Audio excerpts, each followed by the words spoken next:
as everybody here, I'm also quite passionate about marketplaces, and the earlier and the messier, the better.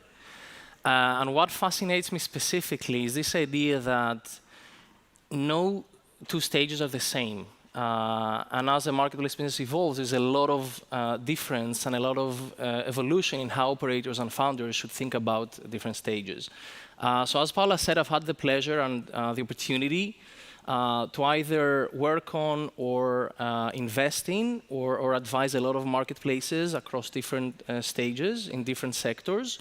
So I'll try to give some principles that I found to be insightful and translatable across sectors. Now I'm going to start with a legal disclaimer.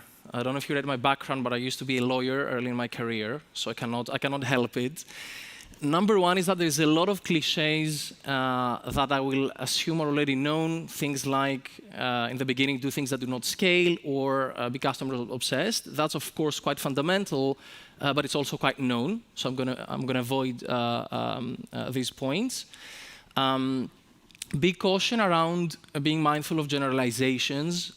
Literally, I've seen hundreds of ways to get a specific outcome. There is few things that work across the board, so we should be very mindful of specific things that work for specific startups, specific sectors, not across the board. And also, I'm going to be quite quick to allow a lot of time for what you actually want to talk about, so to have any questions. Now, if we take a bit of a high level, a bit of simplistic view, you can think of three phases in early marketplaces, right? You have the launch phase, which is about getting the ball rolling, actually creating transactions on the platform, and creating liquidity, initial liquidity on both sides, or three sides if it's a three-sided marketplace. After that, you get into the scaling phase, where it's about standardization of the user flows, and also growing top line and bottom line. And finally, when you get into the expansion phase, the game is around expanding, but also choosing where to expand. You can expand geographically, you can expand horizontally, you can expand vertically. Now, let's talk a bit about some concepts which I found quite insightful in the launch phase. I'm going to start with something quite fundamental, in my opinion, which is the willingness, I would call it, to transact based on the status quo, right? A lot of successful marketplaces in the beginning, they literally allow for transactions to be completely off-platform, literally accepting and fulfilling orders by email, by phone calls, by whatever, even physical arrangements. I don't think that's a problem. In the early phase, I think you can be deliberate about letting transactions happen off-platform, and then once the marketplace actors realize the value, they cross that trust barrier, they start seeing the revenue opportunity, there's a natural tendency for them on their own to move onto the platform.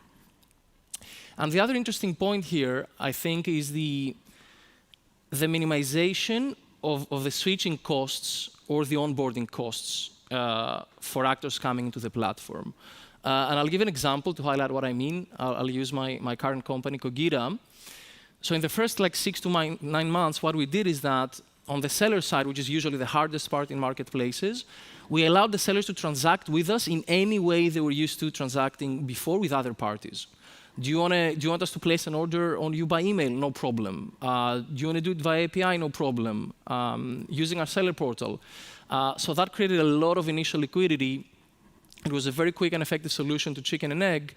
And of course, once you scale, you can start kind of merging everybody and creating one universal flow. But I think that's a very key point in creating early liquidity in marketplaces.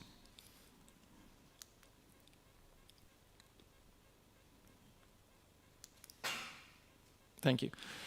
Now, so how do you convince sellers to get onto the platform? And I'm going to talk a bit more about sellers because, again, it's usually the hardest part in most marketplaces. I think an underappreciated strategy is literally to financially motivate the seller side, literally to pay for supply. And I think this is something that Uber has done well in the past. here's an example of driver guarantees, which is what? So when Uber launches a new market, a typical strategy is that you say, hey, driver X, if you're X amount of time on the platform and take X amount of trips, we're going to guarantee you X amount of earnings. What I find quite interesting about this tactic is that even though it's about spending money, it's actually way more cost effective than people think. And why is that? I mean, obviously, mathematically, right, you pay only the delta between realized earnings and promised earnings, so just that small part.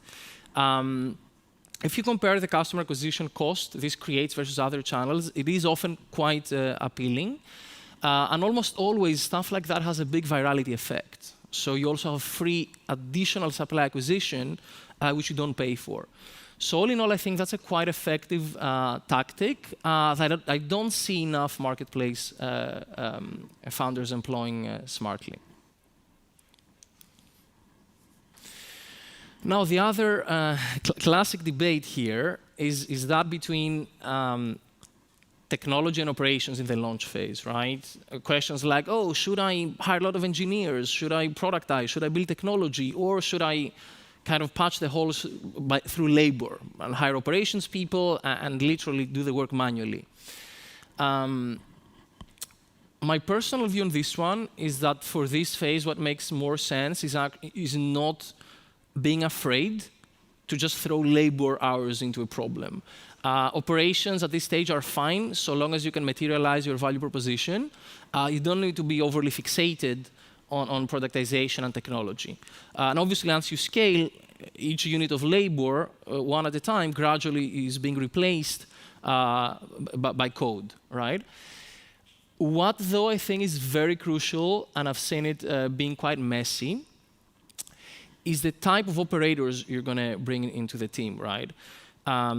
So in high-growth marketplaces, the role of the operations team literally changes every week, right, or every month. Every time you ship something, some part of that scope and some part of that labor is being replaced by technology. So what I think is super crucial here is to hire people who are adaptable, agile, flexible, and they're comfortable with that constant reinvention of the role of operations. If I look at Qogita now, the operations team, 90% of the work they did 10 months ago is not the same. Okay, so a marketplace has been launched. Again, to reiterate, I think the crucial points are transacting based on the status quo, being willing to pay for supply, and be deliberate about doing operations work versus tech work, but hiring the right profiles.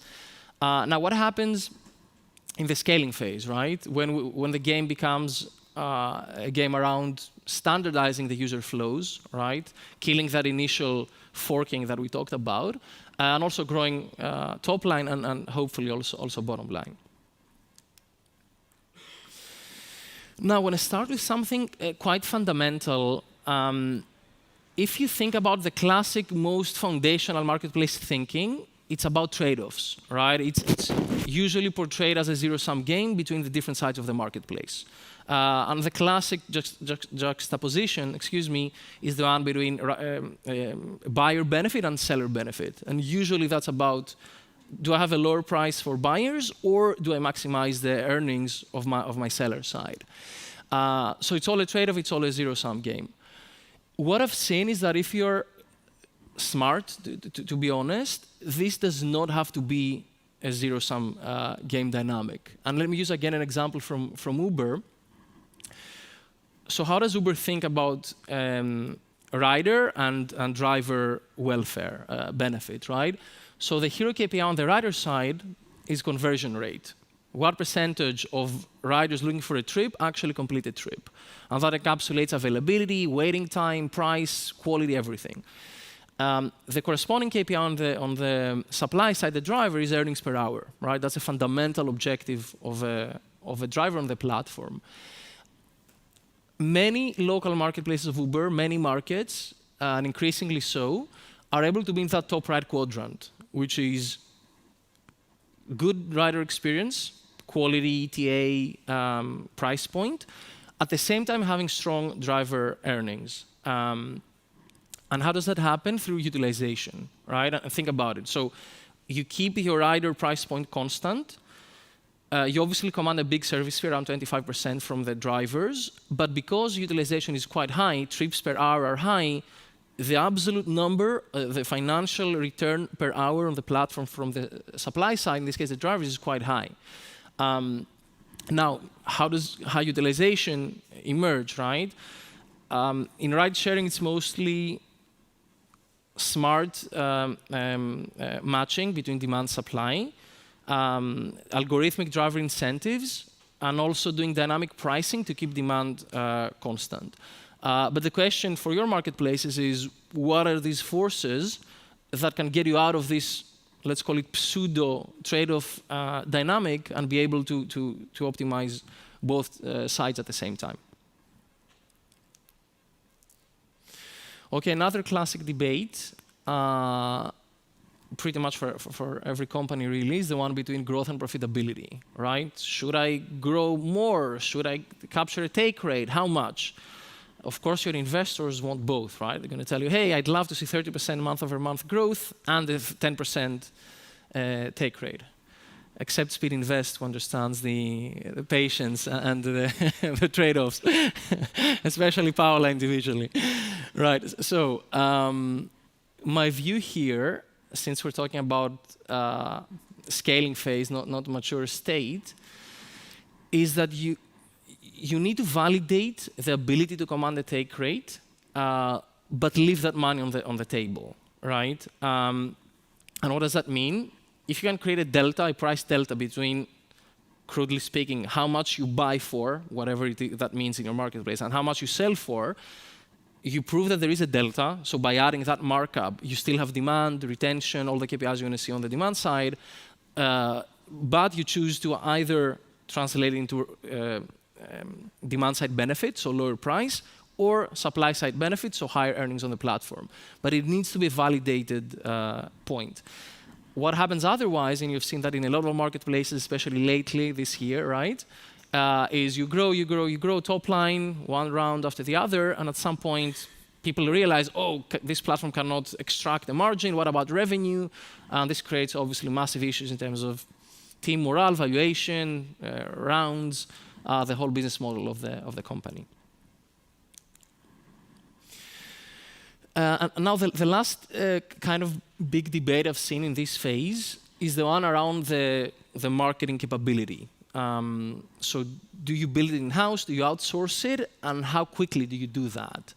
And what I've typically seen is founders taking one of two avenues, right? One is the kind of very primitive in-house, let's say, like literally founders calling suppliers and calling buyers, especially in low volume, high item value marketplaces.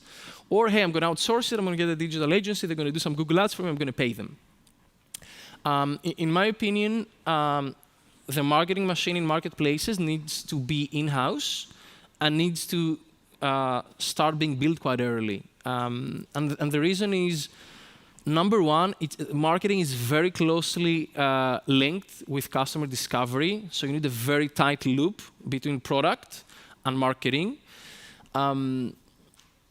It's actually not cheaper, I think, to outsource it. I think having it in-house also makes financial benefit, even though it might sound counterintuitive at this phase.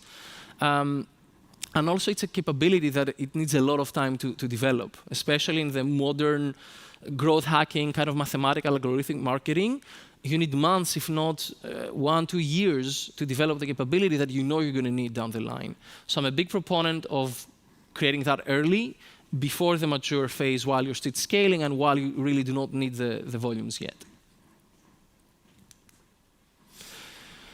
Okay, perfect. So you've launched, you've scaled by tech startup standards. This is kind of a mature, steady business. And then the next big phase is the one of expansion, right? And as I mentioned here, there is kind of 3 dimensions in which a marketplace can expand. One is horizontal, add more products, right? Or services. The other is vertical, control more of the supply chain, and the other is geographic. I'm going to launch more cities, more markets. Uber, again, is a classic example. Now, which one makes more sense? How I think operators should think about them? I don't really have an insight which can apply universally. I mean, you see different companies doing different things, right? Amazon, for example, vertical integration, going down the supply chain. Uber, a classic example of very quick global expansion. Again, Amazon, horizontal expansion in the beginning. But what I can tell is that doing more than one at the same time does not work, right? Let's again take Amazon as an example. It was done in sequence, right? First, horizontal expansion. I'm going to start with books, and then I'm going to do, I don't know, adjacent products. Separate phase was the vertical integration, controlling the logistics, the shipping capability, working with warehouses, even holding inventory, buying from vendors directly, versus just being a platform. And then the separate stage was the geographic expansion. Actually, even now, if you think about it, a lot of mid-markets, Amazon is not present in locally. Like my home country, Greece, there is no Amazon. We buy from the UK. So I think the key here is to be mindful of the sequentiality versus that intense temptation of, oh, if I launch this additional service and get 2% more take rate, and let's launch France, it's a quick win or low-hanging fruit, a classic phrase which I think can drive you to many mistakes. So sequential versus parallel expansion. Now, let's talk a bit about specifically geographic expansion, especially when expanding in many markets. The same way that the marketplace should be scalable, so should also be its expansion strategy. And what that means is being able to expand quickly with minimal incremental effort and cost effectively. So to use again the Uber example, in its international expansion, that would be between 2014 and 2016, the company used what I would call playbooked expansion, which I'm a big fan of. So literally like a pilot's checklist. What do I need to take these 50 steps to launch in a new city. You execute it. Then second city, you execute the same thing. You realize, oh, something is off, or I need to add these two things, or I'm going to refine it. So that playbook keeps getting refined, enriched, and optimized. But it does become at some point a repetitive, tested process. And that's, I think, one of the big reasons why Uber was able to expand quite quickly. And of course, there's also side benefits, right, around positive regulatory influence or local competition, etc. So speed is very important in many marketplaces, especially global ones. And playbooking your expansion is, in my opinion, the biggest driver to create that speed.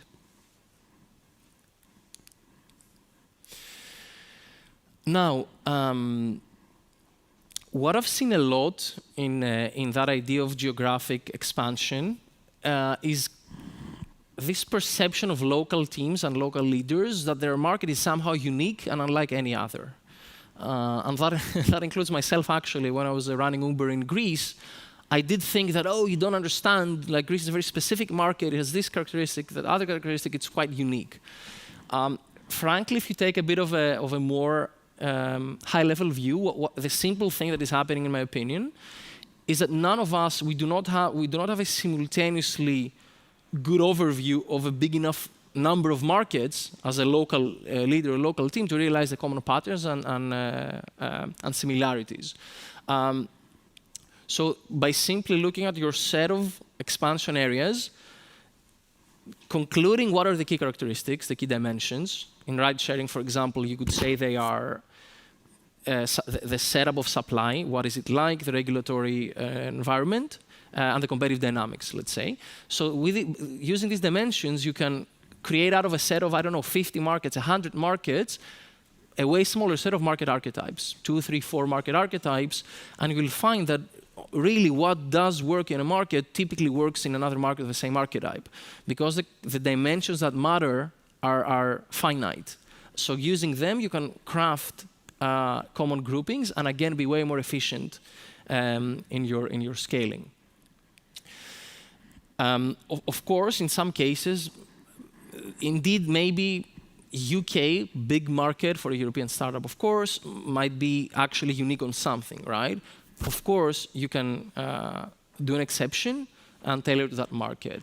But your base case should be market archetyping and grouping, not treating each market as a separate, unique, odd beast that needs a completely, from the ground up, tailored approach.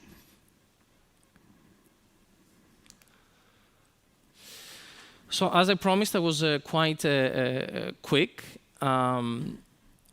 These are some concepts that I've seen work. I'm not going to say across the board, but are found to be quite translatable across phases, across marketplaces, and across sectors. Again, I want to highlight that I think there's way more variance, way more exception than people realize when they try to create these guidelines and these rules. So I want to leave you with that thought. And I'm more than happy to talk about whatever is specifically interesting to you or your businesses and take any questions. Thank you.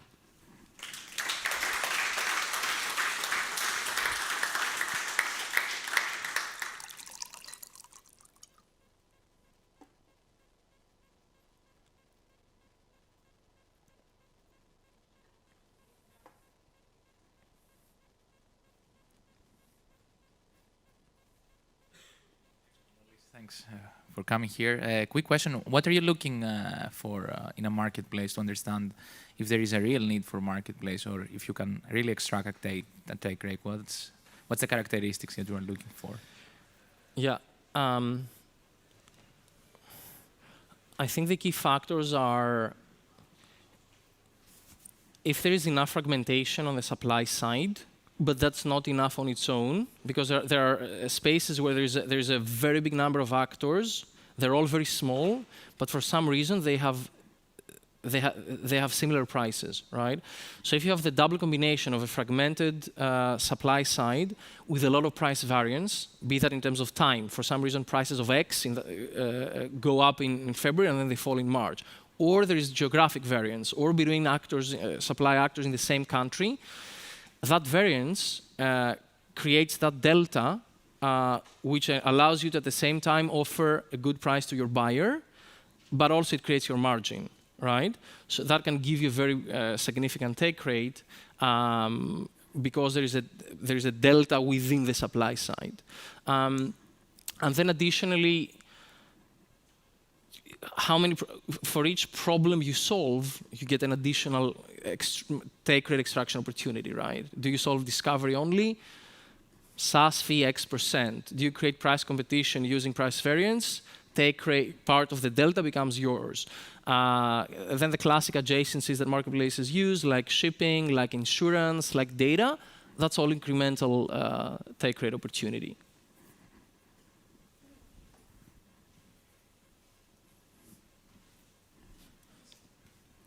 Hi, so I'm looking at your website, and right now it seems like there's 1.5 million SKUs. So I'd like to hear about how did you go about phases or target setting for your organization in terms of vertical, horizontal, or global expansion?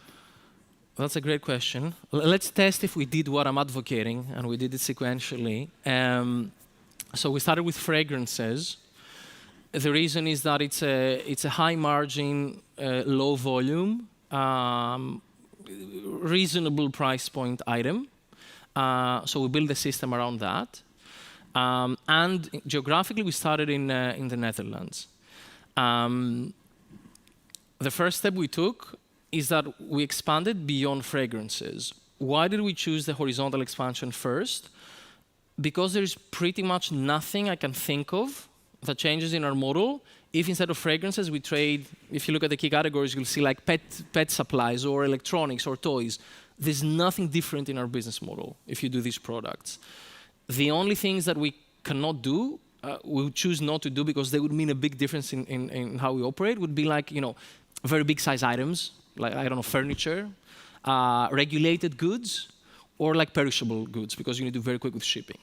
So we realized that, hey, it's quite horizontally translatable. We're going to go from fragrances, I don't know, 50K SKUs to like 1.5 million. The second thing we did is geographic expansion. So now we're live in 50 markets across the EU, US, UAE, etc. And then thirdly, we went into vertical integration, which for us, we do not hold inventory, like Amazon does in some cases on the B2C world, but we have launched adjacencies. So now we command the take rate thanks to shipping, integrating the shipping, not executing it, of course, offering insurance, and offering financing.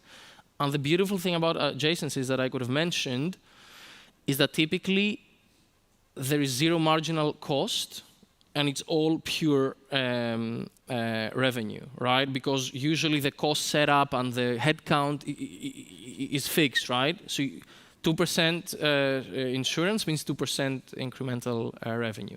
What is a bit confusing with Qogita is that we did these 3 phases very quickly, like within 9 months. We had additional services and like 500K SKUs and vertical integration, but they were distinct. So I think we didn't break my my rule. Thanks.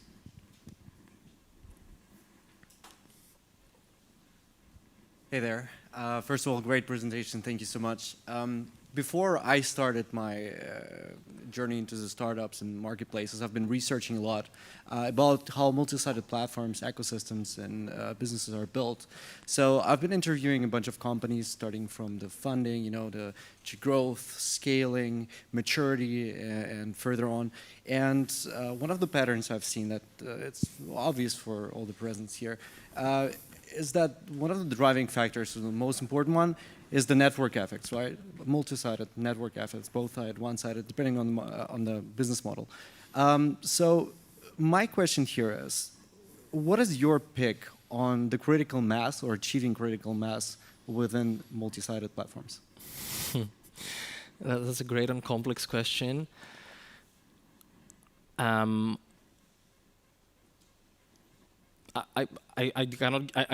There's no concrete answer. You go from the data to the conclusion, not the principle to what to do. I'll give you an example. So at Qogita, we saw that when you get to 15 sellers per geo, per category, that flywheel starts, right? Why? Because you can imagine, right? And if you have 1,000 sellers for one SKU, the 1,000 first marginally is at 0 value. I don't know why that number is around 15 for us. It was a data science exercise, but it was. So it depends on the business, and it depends on on what you're going to actually see. In 3-sided marketplaces, I think what's specific is because simply you have 3 actors, not 2, you have more opportunity to create referral systems and incentivize sides to bring other sides, right? So if you take food delivery, for example, you can go to a restaurant, one supply side actor, and give them financial incentive or referral bonus, or ask them to onboard their delivery staff onto the platform, so you're solving also your second side of the marketplace. So I think that's crucial. And the last thing I'd like to say on this one is, what I think is a key factor is the locality or not of the network effects.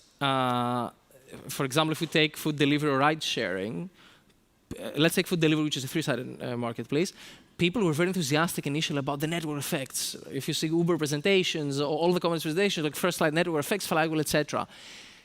Yes, but that's not global, right? Every market, if your marketplace has a local identity, right?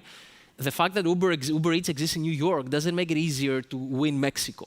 Okay, maybe there's a percentage of travelers who move from New York to Mexico, but that's it, right? So the network effects are limited to the confines of the geographic identity of the marketplace. So you need to rebuild them in each new location.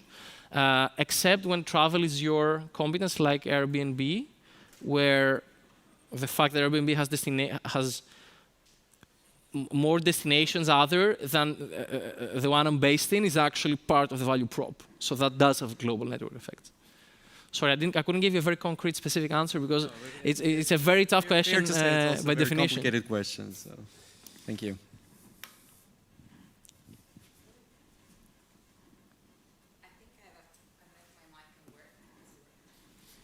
I have a question as well. So you said it's important to hire people in operations who are flexible, are agile, and they're comfortable with the level of constant reinvention of the role that the role takes. So my question is, how do you vet that in hiring, during the hiring process? Sure. Number one is through a lot of honesty and being very transparent during the hiring process, that what the role is about right now, what it might be in the future, and how quickly it changes. For senior operators, I would always insist on discussing the one-year plan. How do they see the next period in the company, exactly because of the changeability. Number two is that, I mean, there is an element of the background informing that ability, right? If an operator has been in a high-growth marketplace which went from C to Series B, let's say, by definition, probably they've experienced that very thing you'd be looking for. And then the third component, besides any competence or the actual background, is the actual culture. You know, there's candidates who are very honest during the discussions who do prefer stability, more quiet, etc. There are others who love that agility and that change. For me, I use the term the right amount of chaos. If it's too much, it's overwhelming. If it's too little, it's boring. So I try to work with people who enjoy that sweet spot, which is also my personal preference. Thank you. Sure. Any more questions? Yeah.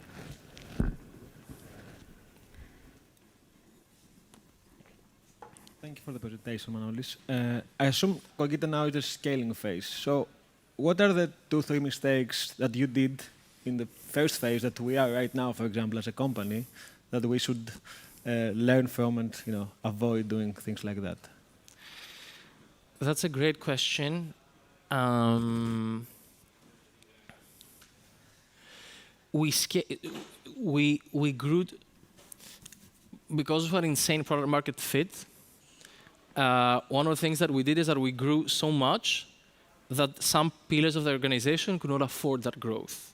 For example, team size, scalability of the operations, technology. So what we did is that we put a pause, actually. Literally, we stopped anything demand-side related. Nothing. And we said, okay, what do we need to do 20x? We need to hire this type of people. We need these capabilities, these teams, this technology, and this type of operations. And we actually simply executed all of that with always the first principle being, is what I'm doing now, can this work with 100 times more volume, whatever anybody in the company does? If the answer is no, we need to fix something. Yeah, if the answer is yes, check, we're ready for a scaling phase. The other thing which I'm a bit, I'm on the fence, I don't have a firm view, is the remoteness versus hybrid versus in-person environments. I mean, Qogita specifically, we are remote first, but also have offices in 3 locations, so whoever wants spends time there also for team building effect. I don't know, obviously there is positives and negatives. In my view, remote is a net positive. Their benefits are obvious. The downside around culture building, coordination, organization, if you're very deliberate about it, very well organized, you really try to mimic the in-person environment virtually, it can work.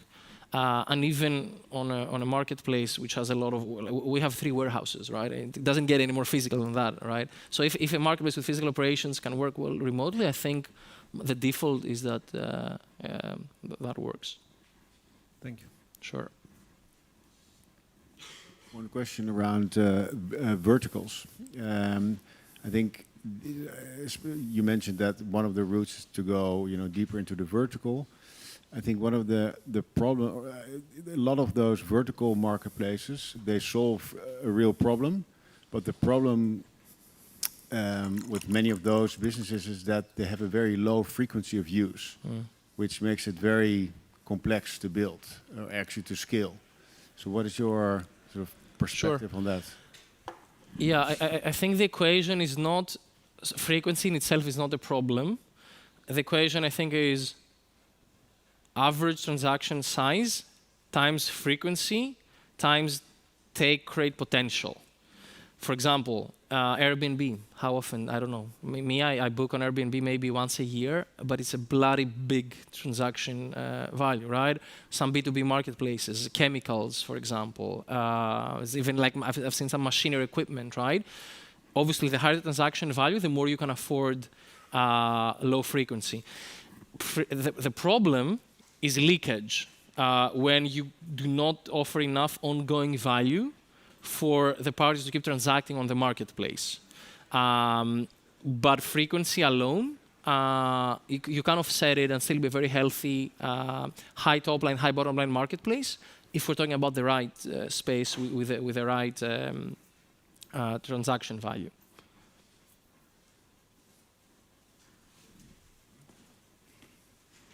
Thank you so much, Manolis. My pleasure. Thank you. Thank you so much. It's been amazing. Thank you, Paolo. Thank you.